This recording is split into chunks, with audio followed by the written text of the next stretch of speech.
Deus dá uma direção para Noé e ele fala: filho, prepara uma arca. Quando Deus pede para Noé fazer isso, não existia chuva ainda. Então Deus está dando uma direção para que Noé faça algo que não faz sentido, num tempo que não faz sentido. Você está comigo? Você pegou? Então Noé começa a construir o que Deus falou. Noé começa a construir uma arca. E ele passa 1 década, 2 décadas, 3 décadas. Noé está lá, confiante na única palavra que ele recebeu. Ele está construindo a arca. Até que chega um tempo em que a chuva começa a cair. E Deus fala: olha, agora você vai para dentro da arca, fecha as janelas, fecha todas as portas de acesso, para que ninguém entre.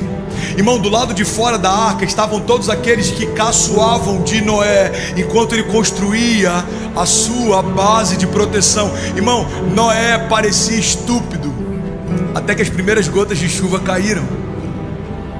Pega essa chave. Não dá para começar a construir a arca depois que as primeiras gotas de chuva começaram a cair. Tem muita gente parando no meio do caminho porque Deus já te disse o que fazer, mas você só quer fazer quando a crise chegar.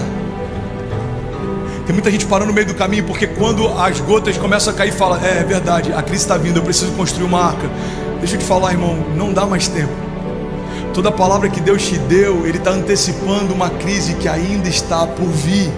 A gente olha para um problema, para um gigante, para uma muralha, para uma tempestade e fala: Deus, me livra desse problema. Deus está dizendo para alguns de nós: eu permiti que esse problema chegasse até você, para que a partir desse momento você vivesse um novo nível.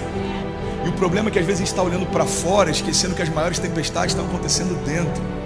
Irmão, nenhum barco afunda pela quantidade de água ao seu redor, porque todos eles navegam em meio ao oceano.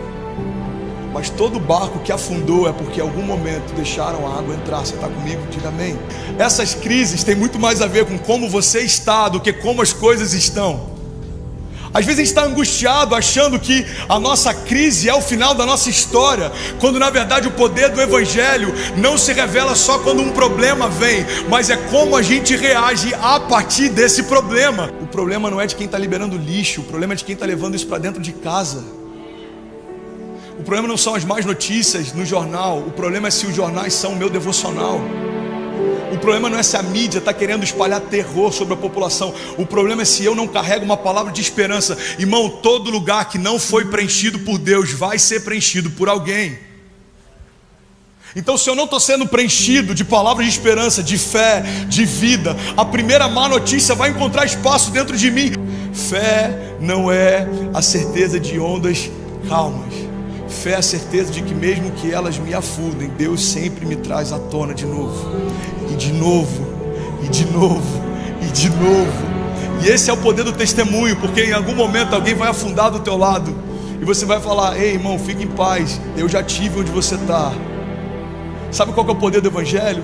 Não é a gente apontar o erro do outro, mas a gente liberar o destino sobre o outro. Eu sei o que você está passando, mas eu quero trazer você para aquilo que eu estou vivendo. Irmão, Evangelho nada mais é do que impulso. É você pegar alguém que está lá embaixo e trazer para a mesma altura que você está. Não tem vergonha em recomeçar, irmão. A vergonha é olhar para o meu problema mais do que a minha promessa.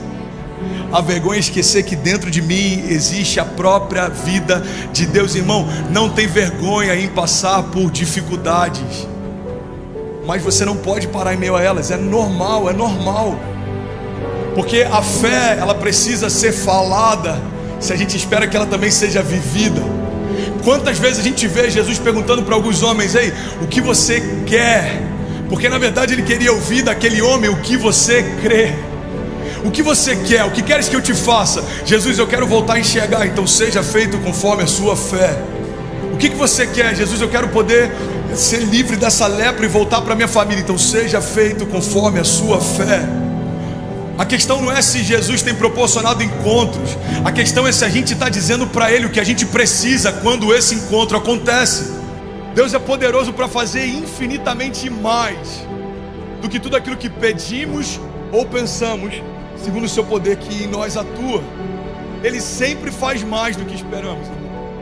A verdade é que o Evangelho não tem a ver com diminuirmos as nossas expectativas. O Evangelho tem a ver com nós aumentarmos a nossa fé.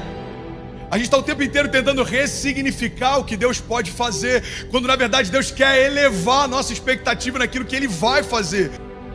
Às vezes a gente está se eximindo da nossa responsabilidade, acreditando que alguém pode fazer por mim aquilo que só eu posso fazer.